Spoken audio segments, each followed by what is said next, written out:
E aí, pessoal, o que há com o Grêmio? A derrota para o Santos e os velhos problemas, os velhos discursos. Está na hora de falar um pouco mais forte com relação ao momento do Grêmio, mas principalmente a análise interna de dificuldades que são maiores do que estão vendo. César Cidade Dias falando de Grêmio aqui no YouTube, papo de gremista para gremista. Agora, acendedor de fogo, Sandero, para o seu churrasco, para a sua lareira. Aqui, uma solução muito boa. Limpa, que você pega, acende, bota no meio do carvão e nada de sujeira e papel, nada disso. Acendedor de fogo, Sandero é uma solução fantástica para o seu churrasco. Compre e você entenda, nunca mais vai comprar outro. Nunca mais compra outro. Sandero, acendedor de fogo. Na descrição do vídeo, o site para você comprar. Se você for dono de um mercado, também vale a pena porque você vai atender bem os seus clientes. Gente, acho que chegou a hora da gente mudar um pouco o tom do que o Grêmio, da análise sobre o que está acontecendo no Grêmio. Em determinado momento, nós sempre tínhamos uma vírgula falando da reconstrução, do atual estágio, de como as coisas caminhavam. E sempre atenuando as dificuldades que o Grêmio iria enfrentar ou enfrentou. O Grêmio foi campeão gaúcho, a gente sempre faz essa vírgula. Mas eu acho que deu, né? Eu acho que deu. Nós não vamos passar que nem o Inter, que passa 5 anos falando em reconstrução. Nós não podemos parar e repetir esse erro. Nós precisamos olhar o nosso contexto e entender o que de fato está acontecendo. A palavra é diagnóstico. O fato é que o Grêmio, quando enfrenta algumas dificuldades, sucumbe.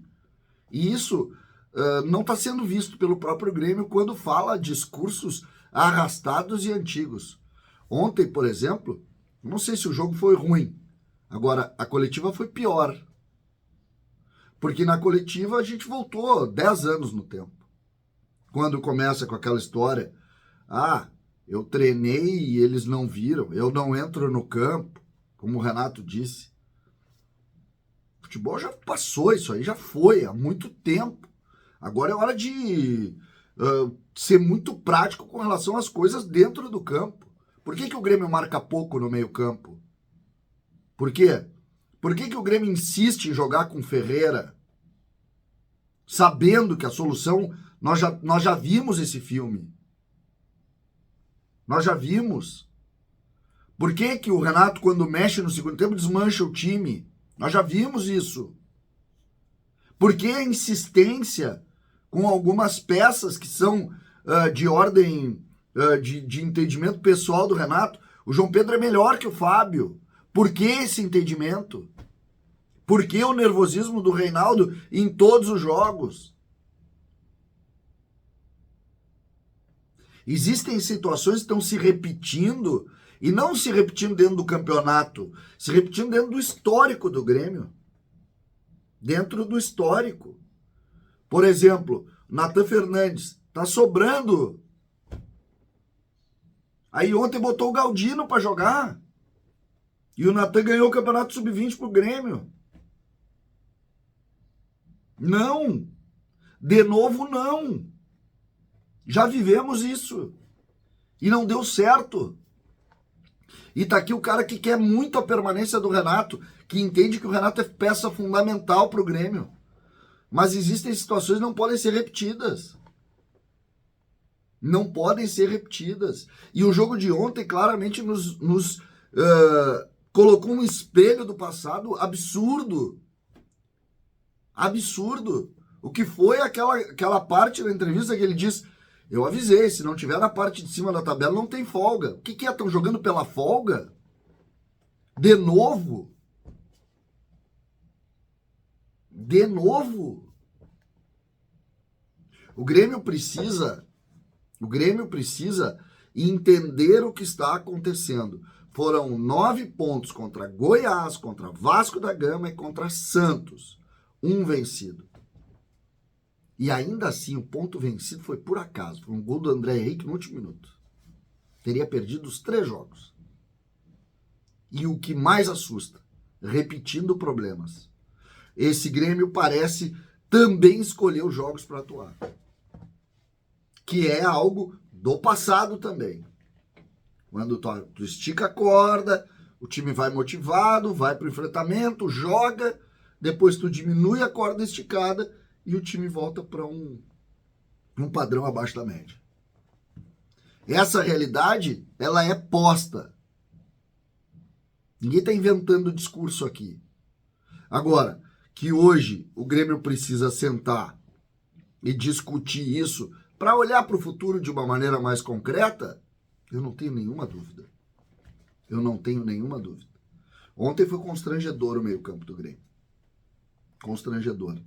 O gol que o Grêmio sofre, o primeiro gol, é um lançamento do volante para o meio em linha reta na frente da área do Grêmio e o volante saindo correndo atrás dele.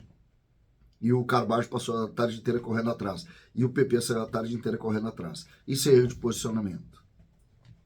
Isso é erro de posicionamento. Quando tu bate, por exemplo, 2 contra 1, ou até mesmo mano a mano contra o Fábio, que em 3 ou 4 oportunidades aconteceram, é erro de posicionamento. Faltava cobertura. O Grêmio estava defendendo com 6. O futebol de hoje não defende mais com 6. Quem quiser defender com 6 vai perder para todo mundo. E por que estava fazendo isso? Por que não reforçou um pouco mais o meio? Por que não leu que o Grêmio estava tendo dificuldade dos lados do campo? Que todo mundo estava vendo? Por que, vou repetir, a insistência com jogadores que a gente já sabe que não podem ser protagonistas? Por que essa insistência? Eu não vou nem entrar na linha do segundo gol, porque o segundo gol é, como o Renato disse, eu avisei a bola parada, eu avisei todo mundo que a bola não ia sair. Não sabe.